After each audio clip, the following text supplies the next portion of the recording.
Bonjour à tous, j'espère que vous allez bien. On se retrouve sur la chaîne pour une nouvelle vidéo. Je suis au CHRU de Nancy, je suis à la maternité et dans cette vidéo, on va parler de la réanimation néonate. Alors c'est parti, on perd pas de temps, let's go!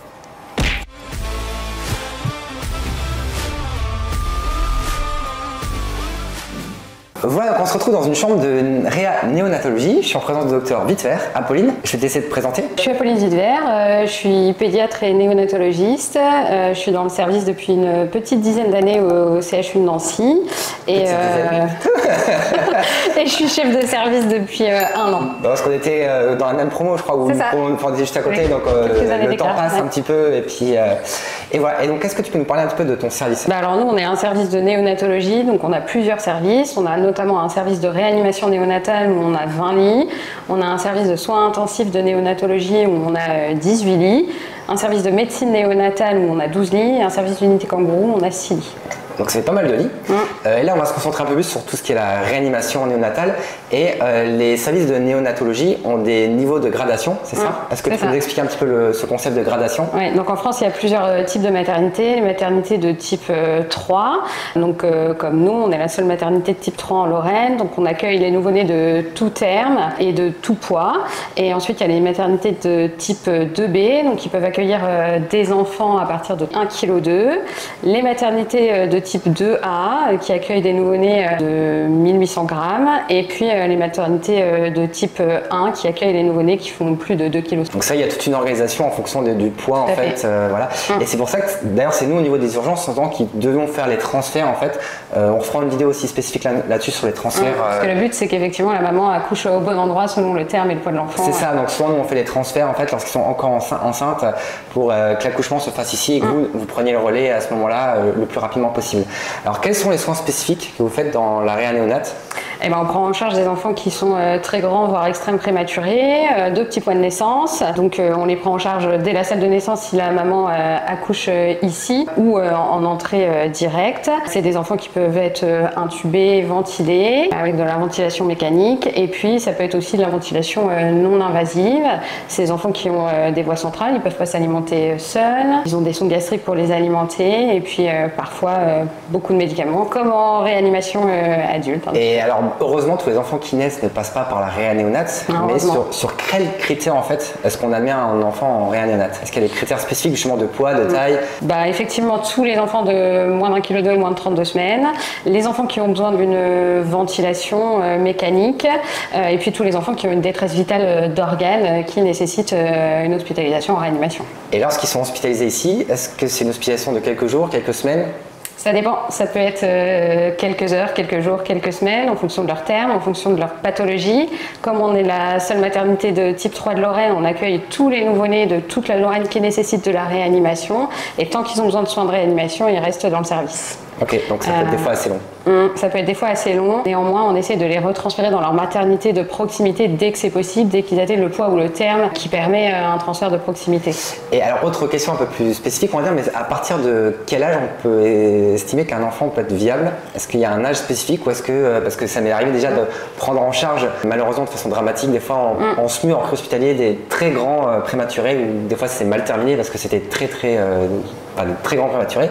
Alors c'est un petit peu compliqué comme question, mais on considère que le seuil de viabilité c'est à peu près 24 semaines et un poids de 500 grammes. Après on a des discussions éthiques, notamment obstétrico-pédiatriques, pour discuter un petit peu des dossiers de la prise en charge des enfants si on voit qu'il y a une menace d'accouchement prématuré qui survient entre 23 et 24 semaines. C'est une discussion qu'on a avec nos collègues obstétriciens et aussi avec les parents pour voir un petit peu quelle prise en charge on peut proposer à leur bébé à naître. Oui, j'imagine que c'est une situation assez complexe où du coup il faut y avoir plusieurs médecins différents pour donner des avis. Au final, c'est au cas par cas à chaque fois. Oui, c'est au cas par cas, selon les critères infectieux, selon le poids, selon s'il y a eu une maturation fœtale avant, etc.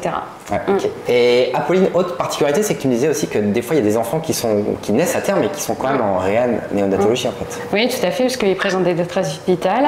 Alors ça peut être soit des détresses hémodynamiques ou respiratoires, et ça peut être aussi parfois des détresses neurologiques parce qu'il est survenu une anoxie au moment de l'accouchement et qu'il y a besoin de soins de réanimation néonatale. Donc on accueille aussi des nouveau-nés à terme. Et donc j'imagine également, vu que c'est un service de réanimation, c'est un service où normalement le pronostic vital peut être engagé, comme tout service de réanimation, donc j'imagine que des fois il y a des moments ou des situations qui sont plus difficiles que d'autres. Oui, tout à fait, effectivement, c'est un service où on accompagne les parents et les familles dans les meilleurs et les pires moments de leur vie. On a un taux de décès qui n'est pas du tout négligeable et on accompagne aussi les parents et les familles dans ces moments-là et c'est notre rôle aussi.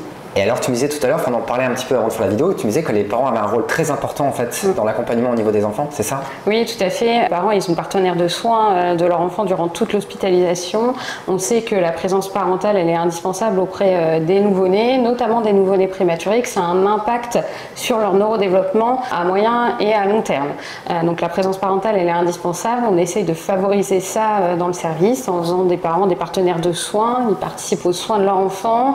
Ils sont accueillis dans le service 24 heures sur 24, 7 jours sur 7, pour pouvoir être présents auprès de leur enfant et on favorise l'allaitement maternel bien sûr et le pot à pot le plus possible. Et alors j'imagine, bon nous on est soignants, alors on a l'habitude des scopes, des blouses, etc. Mais il y a des gens, je sais, qui détestent l'hôpital et qui sont malheureusement retrouvés là un peu contraints. Et j'imagine que des fois c'est pas facile, surtout qu'il y a pas mal de filles, il y a beaucoup de choses qui peuvent biper.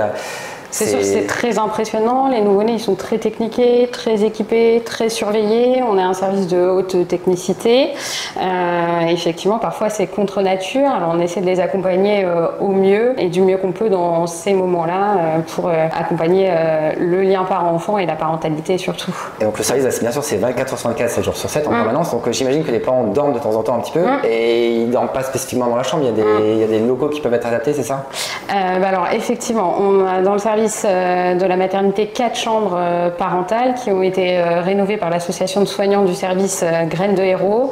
On peut proposer parfois aussi des lits accompagnants qu'on peut mettre dans les chambres des enfants. Ok, et puis là les parents peuvent être présents 24 heures sur 24 en fait, oui, il n'y a pas de limitation de visite. Non, il n'y a pas de limitation. Ok. Et alors on peut regarder un petit peu là au niveau de la chambre, on peut voir qu'il y a pas mal de matériel, si tu veux nous présenter un petit peu ce qu'on peut voir comme matériel. Et bien là on est dans une chambre simple mais il existe aussi quelques chambres multiples. Alors c'est quoi les chambres multiples? Les chambres multiples c'est là où il y a plusieurs bébés dans la même chambre. Ok, tout simplement. Donc la chambre simple c'est mais on peut mettre plusieurs enfants en fait. Oui, ici c'est une chambre simple, du coup on a un incubateur, donc l'incubateur c'est le lit de l'enfant, le lit d'hospitalisation du nouveau-né qui permet d'avoir une température et une hygrométrie qui sont particulières et adaptées aux enfants prématurés qui ne peuvent pas la réguler tout seuls. Voilà, c'est un incubateur qui est réglable en hauteur, réglable aussi en inclinaison au niveau du matelas.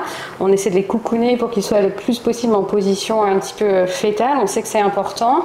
Et puis on a aussi des caches incubateurs parce qu'on fait très attention à toutes les stimulations et notamment les dystimulations neurosensorielles, donc visuelles, la luminosité elle est atténuée, on a des lumières à intensité variable, on met des caches incubateurs et puis après aussi tout est insonorisé. Il y a tout ce qui est paupières qui n'est pas encore vraiment formé, qui ne sont pas encore maturation. Ça peut être stimulé, il faut que ça soit stimulé mais pas stimulé en permanence non plus et avec des intensités variables. De même pour le bruit, donc nos scopes ils sont équipés d'alarmes qui peuvent être silencieuses et réglables en volume et en intensité selon si on est dans la chambre ou pas. C'est ce que j'ai remarqué ça, parce que pour passer souvent en réanimation, c'est vrai que souvent ça bip de partout. Et là, pour une réanimation, on voit que c'est calme en fait. On fait particulièrement attention. Ok. Et puis même au niveau du sol, tu me disais aussi. C'est un sol qui atténue les bruits. Oui. Ok. Et du coup, donc après, il y a tout ce qui est respirateur. On a des pompes, des pouces-seringues pour les médicaments, pour les enfants qui ont des voies centrales.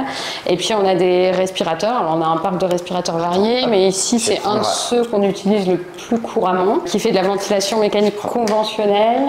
Ok. Et puis aussi qui fait de la ventilation par oscillation à haute fréquence, qui est un mode de ventilation un peu par vibration qui est spécifique à la néonate. Ok, et donc là après le scope et puis on retrouve... Et voilà, le scope c'est un peu comme en réanimation adulte, on monitor la fréquence cardiaque, la saturation, la fréquence respi, la tension, et puis après si on a des cathés artérielles invasives, on peut mesurer les tensions invasives, etc. Et puis ça j'imagine que ce soit assez stressant aussi pour les parents, de voir tous les chiffres aussi en permanence, des fois il y a des alarmes qui sonnent, ça peut être tout de suite le stress, il y a une anomalie, un souci, donc ça je pense qu'il y a beaucoup de pédagogie aussi à faire. On leur explique dès le départ, et puis après effectivement justement les modes de scope sont configurés pour que parfois quand les parents sont seuls avec leur enfant, ça ne sonne pas dans le box, mais nous on a notre tour à la centrale où ça sonne et on voit quand il passe quelque chose pour éviter le stress inutile. Ok, ça c'est génial. Ok. Et puis après, tu as tout ce qui est pousse-seringue, c'est ça, avec les médicaments qui pousse-seringue avec les médicaments, et puis la pompe pour les nutritions parentérales qu'on fabrique sur place à la pharmacie et qui sont personnalisées pour chaque enfant. Ok. Et à partir de combien de temps est-ce que vous tolérez le pot à pot? Est-ce que c'est tout de suite ou il n'y a pas de limite de terme, ni de poids, ni d'âge. Ok, d'accord. Ça, c'est le plus souvent possible ou est-ce que... non? Si, c'est le plus souvent possible et c'est même nécessaire. Ok, et au niveau de l'alimentation, pareil, j'imagine que vous réglez à chaque fois en fonction du poids, etc., les doses, etc. Oui, tout à fait.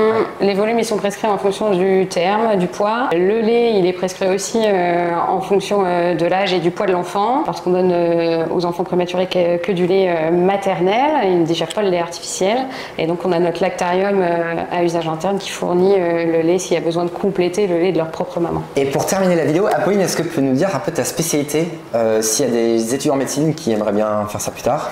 Eh ben alors moi je suis pédiatre et après j'ai fait un desk de néonatologie qui maintenant s'appelle une option de néonatologie qui est en plus du DES de pédiatrie pour la spécialité de néonatologiste. Et donc il y a obligatoirement ici un pédiatre néonate qui est de garde ici 24h/24 en permanence. Oui. Dans les maternités de type 2B et de type 3, il y a un pédiatre de garde 24h/24 et nous on a aussi en plus une astreinte opérationnelle si jamais il y a besoin de mains en plus ou d'avis, plus une astreinte pour le SMUR néonatal. Ok, et pour ce qui concerne les infirmières? Alors les infirmières, donc elles sont normées, c'est comme chez les adultes, c'est une infirmière pour 2 enfants en réanimation, une infirmière pour 3 enfants en soins intensifs, une infirmière pour 6 enfants en médecine néonatale et aussi en unité kangourou. Et si ça vous intéresse, je pense qu'on pourrait faire une vidéo spécifiquement sur ce sujet. Enfin bref, dites-le moi en commentaire. Et ben merci beaucoup Apolline, ça fait vraiment super plaisir. Merci à toi. J'espère que maintenant vous savez un peu plus ce que c'est qu'une réa néonate. Si vous avez des questions, vraiment n'hésitez pas à poser en commentaire. Bien sûr, pensez à mettre le petit pouce pour nous soutenir. Et moi je vous dis à la prochaine. Salut!